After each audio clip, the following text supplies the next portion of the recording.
I'm Lindsay from Shreve Memorial Library and welcome to Art Club. So this month is Youth Art Month. Earlier this week, if you haven't seen it, there is a special kids version of Art Club which involved watercolor and salt. And so I thought it might be fun to tie everything together and to do this art club, the main art club, with watercolor and salt. But we're going to do it differently. Think of this as a fun art science experiment. Okay, that's the best way to do it. This is what we're going to do is use a technique called salt resist to see how salt reacts with watercolor. Hint, it's real neat. Okay, so there's no traceable this week. We're not even drawing anything. We're just going to go ahead with paint. I guess we kind of are drawing in stuff later, but there's no traceable. This is totally, you're gonna wing it this week, and you're probably gonna like the result. At least I hope you do. So here's what you need. I have this is 5x7 paper. Of course, you can use whatever size you want. It's watercolor paper. Your mileage may vary based on its quality. The quality of mine is not great. You'll also get some different results based on all of the differences in the supplies you use, even the salt. Anyway, so yeah, I have two watercolors. I have a blue and a green. They are ultramarine and permanent sap green, I think. You don't need to use those specific colors. I have a paintbrush for that. I have a palette. I have salt, plain old table salt. Other kinds of salt will have different reactions, and it's super fun. Like if you have rock salt or something else, whatever kind of salt you have, it's fun to experiment and see the different effects that different kinds of salt have. So fun times. Oh, I also have water because, you know, watercolor, and I have 3 colored pencils. I have a green, a yellow, and a pinky magenta-y color. You can use whatever colors you want. You can use pens, markers. That's great too.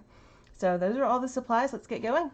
Okay, odds are if you have done some art clubs before, or at least watched, you know what wet and wet is. We're going to do this wet and wet, which just means wet paper, wet paint on a wet surface. So I'm going to paint my paper with water first. Plain water. Okay, you want it to be good and wet, but you don't want any pooling anywhere. So look around and make sure it's not pooling anywhere. And then we are going to start on the sky. Let me get this, and I have, this is just blue. So I'm going to get some blue out. Again, you can use any kind of watercolor you have, use any blue you have. Okay. And I'm going to start at the top. You have to do all of this while it's wet, including the salt. So kind of do this in a hurry. Okay, I'm going to start at the top. This is not going to be a problem. And then I'm going to come down and I'm going to let it fade out some, just like that. Okay, so I want the most potent colors at the most potent blue at the top. Just like that. And again, your mileage may vary, will vary, depending on the quality of the paper you're using. If it's like good cotton paper, then you'll have better results. Anyway, also remember that watercolor dries lighter than it looks like when it's wet, a good bit lighter. So I've painted my blue. Okay, and now I'm going to go back and I'm going to start from the bottom this time, getting some green. And I'm going to do the same thing with the green. I want it to be at the bottom, but I also want it to fade up. So, and I don't want it too dark, but I want it to show up for sure. So this is just going to come up here. It's going to kind of fade in to blue just a little bit. There we go. So I have this, it's kind of a vague line. So while this is drying, I have that streak, but whatevs. While this is still wet, I have salt here, okay? So here's what I'm going to do, not over the painting. I'm going to put some in my hand over here, okay? And then I'm going to sprinkle it onto the painting in the middle, like where the blue hits the green. Okay, I'm not putting it everywhere. You can put it everywhere if you want, but I'm not going to do that. I'm putting it where the blue hits the green. I'm putting a good bit, like not too much. I'm putting a good bit down. Okay. And so if some goes up into the sky, that's perfectly fine. If some goes down into the grass, that's perfectly fine. Just putting this bit of salt in the middle. And again, this will only work while it's dry. I mean, while it's wet. So be sure and do it while it's still wet. And then we wait. Okay, it's been several minutes. My painting is pretty much dry. Hopefully you can see what's going on. You can also see that I did not do a great job of keeping the salt up at out of the top, but that's okay. Isn't that neat? So salt resists. The salt will resist the watercolor. The water kind of goes around the salt, and it keeps the watercolor off the page. Anyway, isn't that neat?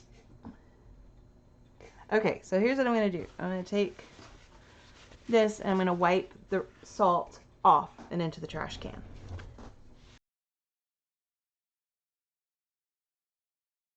Okay, I got most of it off.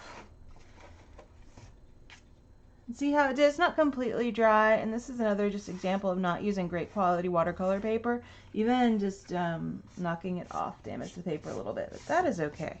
So I'm going to be finding salt forever around here, but that's okay.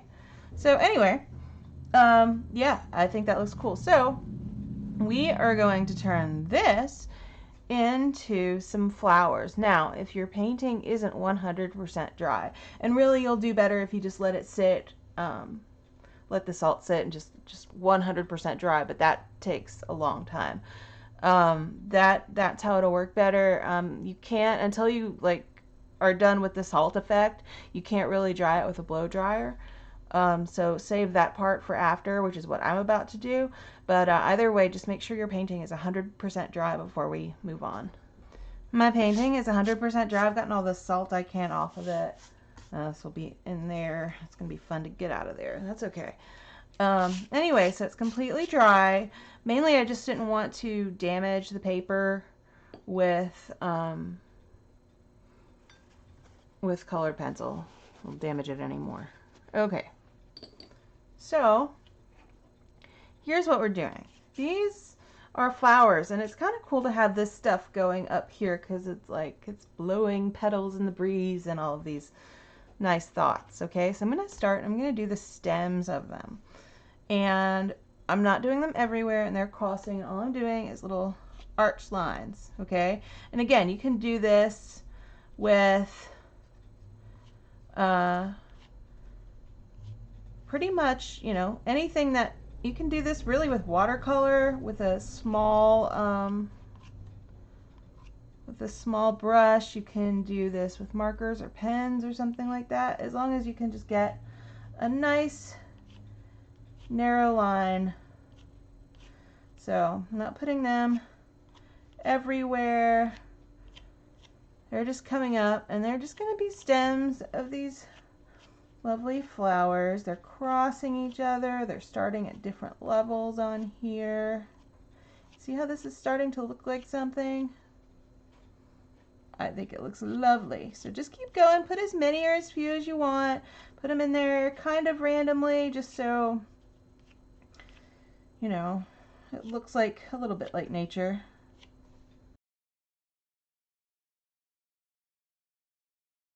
Okay, that's enough for me. I like how that looks. Okay, so I'm going to add some colors. You can add whatever colors you want. I'm just going to add, like, say that there are white flowers, and there are yellow dots in the middle of some of them. Maybe some of them are yellow flowers. So I'm just going in like this and putting in yellow dots pretty randomly.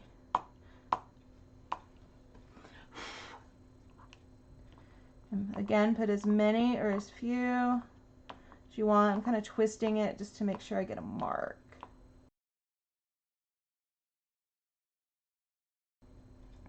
Okay, there's some yellow, and I'm going to go in with this Ready Pinky color and do the same thing and just add little dots. Okay, I think I'm done. Now, let's see. You see that? Look how nice that turned out. Now, if you want to add some other colors, go too. Add as much to this as you want. I just think this is a nice, subtle spring piece. I'm done with my painting. I'm super happy with it. I'm going to sign it. Don't forget to sign your painting. It's awesome because you made it. I'm just going to sign it in green down here. Okay, and now I'm going to slowly peel up my paper. I love a good white edge on a watercolor painting. Makes any painting look better immediately. Let's see. Ooh. Isn't this lovely? Look at this. So again, this is salt resist. Try it out. Try different kinds of salt, different kinds of paper, different kinds of watercolor even, and see what kind of cool effects you get. If you're interested in it, if you just go on Pinterest and type in salt resist or watercolor and salt, you will see all kinds of ideas on what to do with this stuff. It's really, really fun. Also, check out the kids special art club this week. It was glue and watercolor and salt, and it was a fun time. And the grab and go craft this week was creating a circuit out of salt and glue and lighting up a little LED light that you can then decorate with watercolor. So this whole week has been a fun salt week, and yeah, I love this. I think it turned out super cute. I hope you like yours too. And if you painted along with me today, please take a picture of it and send it into the library's social media. We love to see what you do. And thank you for joining me for this week's art club. I will see you next week for more art. Bye.